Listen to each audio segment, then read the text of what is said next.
Some rides feel ordinary, just another passenger, just another night. But one winter in Chicago, an Uber driver discovered a journey that would change him forever. A man, a dog, and a secret carved in flesh. What he witnessed still haunts him to this day. My name is Thomas Miller. In 2014, I was 58 years old, a widower, and, after decades of working odd jobs to scrape by, I'd recently started driving Uber at night. I told myself it was temporary, a way to cover bills after my wife passed and left me with more debt than I wanted to admit. Nights were quieter, the streets emptier, and honestly, I preferred the solitude. I didn't expect the work to be dangerous. After all, what could happen in a car ride from point A to point B? But that winter in Chicago proved me wrong. What happened to me during one shift still gnaws at me when I close my eyes. I don't tell many people anymore. Most wouldn't believe me. But it's a story I'll carry until the end of my days. It was one of those nights in Chicago when the cold doesn't just nip at you, it claws. The wind swept through the empty sidewalks like invisible knives, curling past the corners of buildings, whistling through street signs, and rattling bits of trash that skittered across the pavement. My car's heater groaned against the bitter air, but the frost on the windshield edges refused to melt. The clock on my dash read 10:06 p.m., its faint glow the only real company in the silence of my cab. I had just dropped off a fare at a banquet hall on the south side. The building itself pulsed with life, music boomed through the walls, laughter spilled into the air, and flashes of light burst through the frosted windows each time the doors swung open. Yet, right next to that celebration of warmth and noise sat the opposite, a desolate lot, sprawling, abandoned, with overgrown weeds poking through patches of ice and snow. Its shadows stretched unnaturally far, stretching into corners where the light of the hall couldn't reach. I parked for a moment, not out of choice but necessity. Driving all night required small pauses, time to log the last trip, enter the fare properly, and tuck away the crumpled bills of a cash tip into my worn leather wallet. My breath fogged the glass as I exhaled slowly, letting the brief silence wrap around me before heading back into the chaos of city streets. That was when I saw him. He stepped out of the vacant lot like he had been standing there all along, hidden in the dark until the moment he chose to reveal himself. The man was tall, thin, his movements deliberate, each step crunching against the ice-crusted ground. His clothes were all black, not unusual in itself, but it was the way he wore them that made my stomach knot. A long coat draped his body, its hood pulled so low it nearly consumed his face. Only the faint outline of his jaw caught what little light flickered from a distant street lamp. In one hand, he clutched a leash, and at the other end of it lumbered a massive dog. Not the kind of pet you'd expect for a late-night stroll. This was a muscular, imposing beast, one of those breeds that looked like it could rip a man apart if given the order. Its paws were heavy against the frozen pavement, and even from the distance, I could see the faint rise of its chest as it breathed slow, deliberate breaths that fogged the air. The man lifted his free hand suddenly, waving it in frantic arcs as if to stop me from leaving. His movements were jerky, almost desperate, like he couldn't afford for me to drive away. Against every whisper of instinct in my body, I hesitated. I should have pressed the gas and disappeared into the safety of traffic, but instead, I waited. He approached quickly, his boots scraping against the grit of the sidewalk. When he reached my window, he leaned in close enough that I could smell the sharp tang of cold air clinging to him. "Still driving?" he asked, his breath spilling out in clouds. I nodded cautiously. "Yeah." "Where you headed?" He gave me an address on the west side. I knew the stretch well. By that hour, it was nothing but quiet blocks, half-abandoned storefronts, and stretches of silence so deep it made you wonder if the city had forgotten about them altogether. "All right," I muttered, forcing a small nod. "No problem." He tugged the dog closer, its nails clicking against the curb as it shifted.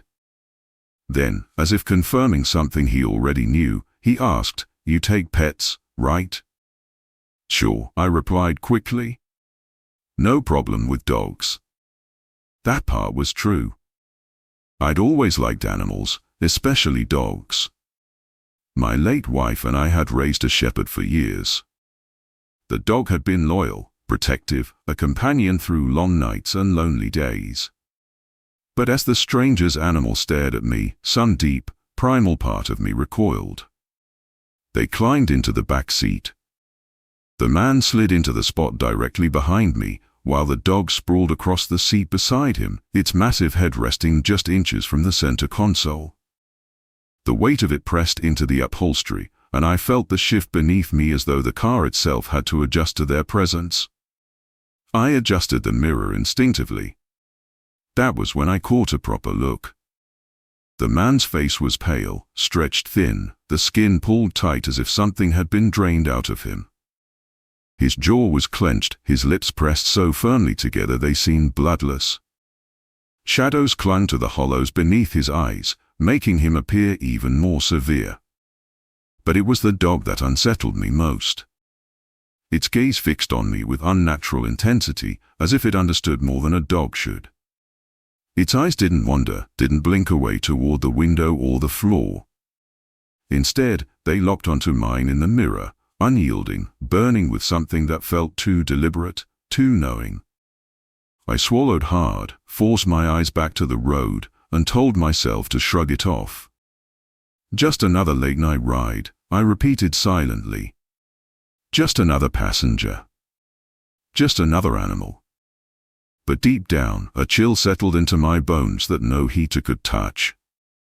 Minutes into the trip, Richard forced himself to focus on the road, but some instinct kept tugging his gaze upward, toward the rearview mirror. He stole another glance. The man in the back seat sat still as stone. His hood was pulled low, his pale face barely visible beneath its shadow. He stared at nothing in particular, straight ahead, unmoving, like a statue placed behind Richard's shoulder. But it wasn't the man that made Richard's blood run cold. It was the dog. The animal hadn't shifted since climbing into the car. Its broad body filled the seat, muscles taut even in repose. But its eyes, those eyes locked onto his, were alive with something wrong. At first, he thought it was just the headlights from passing cars, reflecting strangely in the creature's gaze. But then he noticed the way the pupils contracted, then dilated again, too quickly, too deliberately. Not like an animal, not like any dog Richard had ever known. These movements mimicked something human, intelligent, deliberate. And the color, God help him, the color wasn't right. There was a glow to them, a faint reddish tint, as if embers smoldered deep in the sockets. Not bright enough to be obvious, but just enough to suggest fire, heat, a terrible life force burning from within. Richard jerked his eyes back to the road. His hands tightened around the steering wheel until his knuckles whitened. A shiver ran up his spine and settled there, cold and relentless. "You're tired," he told himself. "Too many late nights, too many long hours. This is nothing but shadows and headlights. A trick of the dim street lamps bouncing off wet glass." But even as he thought it, the hairs along his forearms prickled upright. His body didn't believe the excuses his brain tried to make. His body knew better. The silence pressed heavy. The hum of the engine, the faint rattle of the heater, the tires thudding across cracks in the pavement, all of it seemed distant, muffled, drowned out by the awareness of those eyes still fixed on him. Then came the laughter. It began as a low chuckle, sudden enough to make him flinch. His first thought was that the man behind him was on a phone call, but when the sound deepened, growing louder, Richard realized there was no conversation, just laughter. The chuckle built into a steady stream of manic amusement. Then it surged higher, into wild, uncontrollable fits that filled the confined space of the car. It was a jagged, unnatural sound, the kind of laughter that doesn't follow humor, but madness. It clawed at Richard's nerves, raising the fine hairs on his arms and neck, forcing his body into a rigid, defensive posture. He risked a glance into the mirror. The man wasn't holding a phone. His hands were empty, limp at his sides. His hood had shifted back just enough for Richard to see his face, thin lips curled into a grin that matched his laugh, but his eyes weren't on Richard at all. They were fixed squarely on the dog. The dog, however, remained still. No bark, no twitch of the ears, no flinch at the sound. Its eyes never left Richard's reflection. And then, impossibly, the corners of the dog's mouth curled upward. It wasn't natural, not in the least. The lips drew back slowly, deliberately, stretching into the unmistakable imitation of a smile. A human smile. A sinister one. Richard's throat tightened, so dry he could barely swallow. His chest ached, each breath shallow and rapid, as though something heavy pressed down on his ribs. His heart hammered violently, the blood rushing to his head until he felt faint. It can't be real, his mind screamed. Dogs don't smile like that. They don't, they can't. But there it was, in the mirror. A grotesque parody of a grin, unblinking eyes burning into him with quiet malice. Richard's grip faltered. The car swerved slightly, tires scraping against the painted line. He yanked it back, correcting too hard, nearly veering off the road. The wheel quivered in his hands, the frame shuddering beneath him, his entire body fighting to hold the machine steady while his mind fought the panic clawing through him. The laughter behind him grew louder, echoing in his skull. The sound was broken, erratic, like someone trying to force joy through madness. Richard bit down hard, jaw aching, fighting the instinct to slam on the brakes and abandon the car in the middle of the street. He thought of running, thought of leaving everything behind, thought of never looking back. But fear, stronger than reason, locked him in place. He couldn't move. Couldn't speak. Could barely breathe. All he could do was stare at the road, forcing his eyes away from the mirror, even as his peripheral vision swore those glowing, unnatural eyes still bored into him. Every passing second stretched like an eternity. The city rolled by in fragments of neon and shadow, but none of it registered.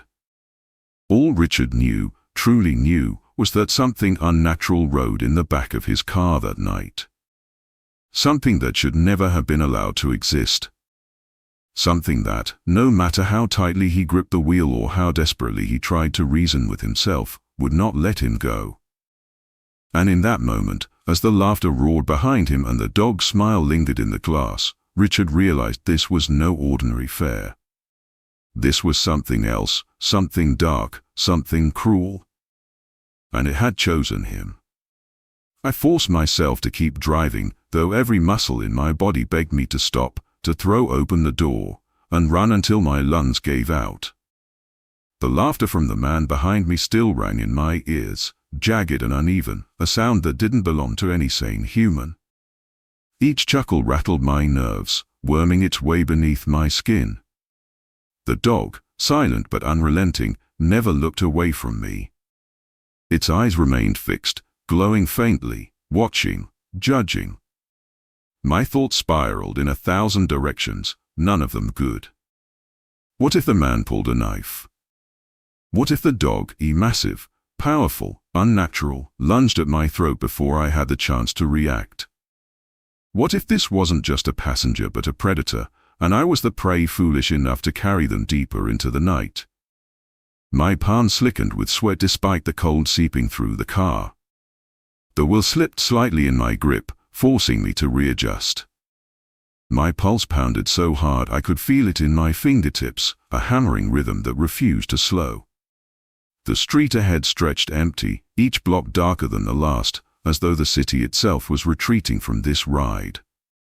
When the next red light caught me, I slowed to a stop, the engine's low rumble the only thing breaking the silence. For a moment, I stared straight ahead, telling myself not to look, not to give in. But something stronger than reason tugged my eyes toward the mirror. I turned my head. That was when I saw it. The dog's belly shifted slightly as it inhaled, the fur parting just enough for me to glimpse beneath. My heart lurched. Across the pale skin stretched a long, raw cut. Not a wound from a fight or accident. No, this was deliberate. The edges were jagged, angry, as though carved with purpose. The shape was unmistakable, a pentagram. My breath hitched. My stomach clenched violently, twisting into knots. It looked ritualistic, intentional, the kind of marking you'd expect in some old horror story whispered to scare children. But this wasn't a story. It was in my car, breathing, alive. The wound hadn't healed. It was fresh, raw, the edges red and glistening as though done only hours before. I thought I saw the faint glimmer of moisture, blood or something worse, gathering at the lines. The smell of iron hit faintly in the air, mixing with the faint musk of the animal. I gagged, jerking forward in my seat, my fingers trembling on the wheel. My eyes darted back to the road, desperate to focus on anything else, but I couldn't escape the image. That cursed mark had been carved onto the animal like a brand, a binding. And its eyes, God help me, those glowing, human-like eyes, seemed to burn brighter once I noticed it, as if it knew the horror it carried, as if it wanted me to understand. I swallowed hard, throat raw, forcing air into my lungs. That was when I felt movement from the man. The laughter ceased suddenly, cut off like a radio switched off mid-sentence. A silence heavier than before filled the back seat. I didn't dare look, not at first. My whole body begged me not to. But slowly, against my own will, my gaze slid up into the mirror again. The man's hood had fallen back. For the first time, I saw his face clearly. He was younger than I expected, late 20s, maybe early 30s, but the years had not been kind. His skin was pale, stretched thin, and glistened with sweat. His eyes were sharp but hollow, like something had hollowed them out from the inside. And carved into the center of his forehead, etched deep into the flesh, was the same mark I had seen on the dog. A pentagram. The lines were thin, but they weren't old scars. They were fresh, raw, still seeping in places. The edges gleamed faintly under the glow of the streetlight bleeding into the car. Dried streaks of blood trailed down the side of his face, weaving through the hollow of his cheek. My body locked in place. Every nerve screamed in terror, but I couldn't move, couldn't breathe. The air seemed to vanish from the car, leaving only the pounding of my heart in my ears. The man's lips curved slightly, not into laughter this time, but into a quiet, knowing smile. He said nothing, did nothing, just sat there, the bleeding symbol gleaming in the mirror as though daring me to acknowledge it. I nearly slammed on the brakes. My foot twitched against the pedal, every instinct demanding I stop right there in the middle of the road, throw the door open, and run screaming into the night. But some force, a mix of fear and paralysis, kept me rooted. My muscles refused to obey. The light turned green, and I drove forward on autopilot, my body moving while my mind screamed. My throat burned from holding back the bile rising in it. My chest tightened, a band of pain wrapping around my ribs as panic clawed deeper into me. I couldn't deny it anymore. This wasn't just a strange passenger or a dangerous dog. This was something else, something older, darker, something that shouldn't exist but did, sitting in the back of my car, bleeding and smiling and watching. And in that moment, with the glowing eyes of the dog and the bloody mark on the man's forehead seared into my memory, I realized I was trapped in a nightmare from which there was no waking. At last, after what felt like a lifetime, we reached the address. The car rolled to a slow stop at the edge of a desolate block on Chicago's far west side, where the air seemed colder and the silence heavier than anywhere else in the city. The house looming before us was old, worn down by time, and half swallowed by darkness. Not a single light glowed in its windows. The front porch sagged, railings splintered and rotting, the kind of place that looked abandoned even if it wasn't. Every instinct inside me screamed that nothing good could live there. "He is fine," the man said suddenly, his voice breaking the silence with a jarring abruptness. I nodded too quickly, desperate for him and the dog to leave. My pulse drummed against my throat, my hands gripping the wheel so tightly the leather creaked beneath my fingers. I watched in the mirror as he shifted forward, the hood slipping further back, his pale face faintly illuminated by the dim streetlight outside. He opened the back door. For one fleeting moment, I thought I was free. But instead of stepping out immediately, he froze, his body lingering in the half-open doorway. His eyes met mine in the rearview mirror with a strange, unsettling intensity, like he wanted to see into me, peel back whatever defenses I still had left. Then he spoke. Softly. Almost kindly. "Come inside with me," he said. "I'll get you your money." The words slithered into me like ice water. Every nerve in my body screamed no. I swallowed hard, forcing strength into my voice though it quivered. "I'll wait here," I said firmly, each syllable heavy with defiance. For a moment, silence hung between us. His expression didn't shift, but the air thickened, heavy with something unspoken. Then, slowly, his voice rose, no longer soft but sharper, more insistent. "I said," he repeated, "come inside with me." The dog's eyes, those unnatural, glowing eyes, never left me. They were still fixed on mine in the mirror, unblinking, as if the animal understood every word of the exchange. Its breath fogged the cold air, chest rising and falling in steady rhythm, its body coiled as though waiting for a command. My hands shook as I clung to the wheel, knuckles aching. My heart hammered so violently I could hear the blood rushing in my ears. The man's voice grew harder, less like an invitation and more like an order. Fear pressed into me from all sides, the car shrinking around me. And then something inside me snapped. The words tumbled out of my mouth before I could stop them, desperate and raw. "Forget it," I blurted, my voice cracking. "You don't owe me anything. Just go." For a long moment, he didn't move. His face shifted slowly, the faintest smile vanishing as something darker took its place. Anger. Disappointment. Something inhuman that flickered across his features and made my blood run colder than the night air ever could. Finally, he turned. His hand tightened on the leash, tugging the dog out of the back seat. The animal's claws scraped against the pavement as it landed heavily, still staring at me even as the man pulled it toward the house. Without another word, without another glance, they disappeared into the black mouth of the doorway, swallowed by the darkness inside. I exhaled sharply, realizing I had been holding my breath, my lungs burning. My foot slammed the gear into drive, and the car roared forward. The tires screeched against the frozen pavement as I sped away, heart hammering, hands trembling so violently the wheel shook under my grip.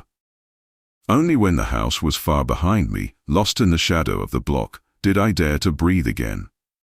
When I finally pulled into my driveway, my hands were still trembling against the steering wheel. My knuckles ached from how tightly I had been gripping it, and my palms were slick with cold sweat. Even though the engine had gone silent, my ears still rang with echoes of laughter and the memory of claws scraping pavement. I sat there for several minutes, staring blankly at the faint glow of the dashboard, before I could summon the will to move. My body felt drained, as though every ounce of strength had been siphoned out of me during that ride. My chest ached, not only from the tension but from the relentless pounding of my heart. I half expected it to give out on me right there in the driveway. At last, I forced myself out of the car. The night air hit me like ice, sharp and merciless, but I welcomed it. Anything to feel alive, anything to remind me I was no longer trapped in that enclosed space with them. I hurried to the garage, shoved the car inside, and slammed the door shut with more force than necessary. Then, as if that weren't enough, I checked the lock twice, tugged at it a third time, and still didn't feel satisfied. From there I went inside, closing each door with shaking hands, sliding deadbolts into place, and securing windows that had already been locked for years. Every click of a lock brought a small measure of relief, but never enough. It felt as though shadows followed me into every room. Finally, I collapsed into a chair in the living room. My legs shook beneath me, refusing to stay still. I pressed my palm against my chest, trying to calm the erratic rhythm of my heart.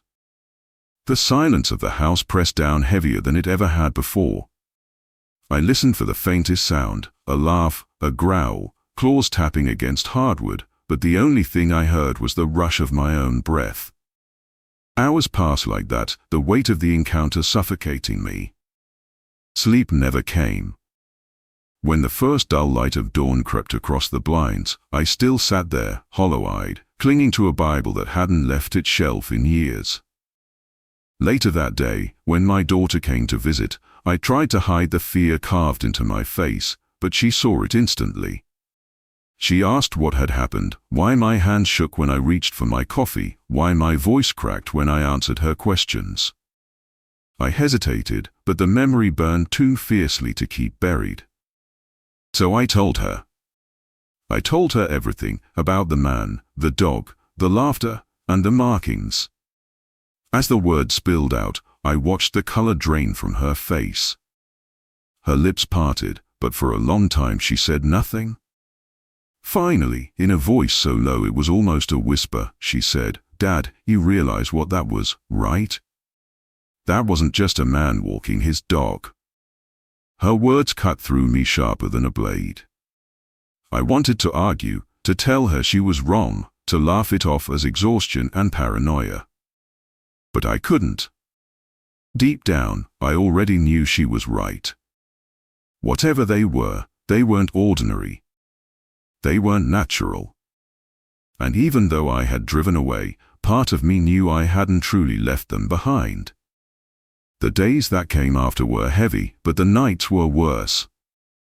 For weeks, no matter how hard I tried to bury the memory, it clung to me like a shadow that refused to lift. Sleep offered no refuge. When I closed my eyes, I saw the red glow of that animal's stare, the faint smile stretching across its muzzle. And soon, the memory was not all that haunted me. Strange things began to happen, small at first, but each one carving deeper into my sanity. Sometimes, while driving late, I would catch a glimpse in the rearview mirror. The back seat was empty, my rational mind knew that, but for the briefest instant, I swore I saw them. Two glowing red eyes, fixed on me, unblinking, burning with the same unnatural fire I had seen that night. My stomach would twist, my grip on the wheel would tighten, and for a moment I would be back there again, trapped, unable to breathe. Then I would blink, and the eyes would vanish, leaving only the suffocating silence of the car. At home, the unease followed me. I had kept my old shepherd's collar after he passed years earlier, hanging it by the door as a small reminder of better days. One night, long after midnight, I heard it. A faint rattle, the unmistakable clink of metal tags shifting against each other. I froze, straining my ears. There was no wind, no draft, no reason for it to move. And yet, it rattled again, as though something unseen tugged at it, as though something wanted me to know it was there. The worst came one evening while waiting for a fare near Navy Pier. The air was cold, the water restless, tourists long gone from the streets. That's when I saw them.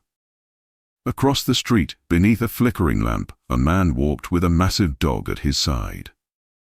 The hood, the gate, the enormous silhouette, it was all too familiar. My blood turned to ice. I blinked, trying to steady myself, but in that single moment they were gone. The street was empty. And I was left alone, gripped by the certainty that I had never truly escaped them. I still drive from time to time, but never as I once did. The nights are no longer mine. I avoid the late hours, and I never, under any circumstances, take fares near the south side. That stretch of the city is a wound I will not reopen. I've turned the memory over in my mind countless times, searching for answers, desperate to frame what I saw in some way that feels logical. Was that man part of some cult, bound to rituals older than the streets we drove through? Was the dog merely an abused animal, scarred and trained into something monstrous, its presence magnified by my exhaustion? Or did I hallucinate the entire thing, my mind fraying after too many sleepless nights and endless miles? But each time I try to reason it away, I circle back to what I know. I know the pentagram carved into living flesh. I know the grin that no dog should ever wear. I know the eyes, burning, human, inhuman, alive in a way that should never exist. And most of all, I know the truth that settled into me that night, something no words can soften. Pure. Unshakable. Evil.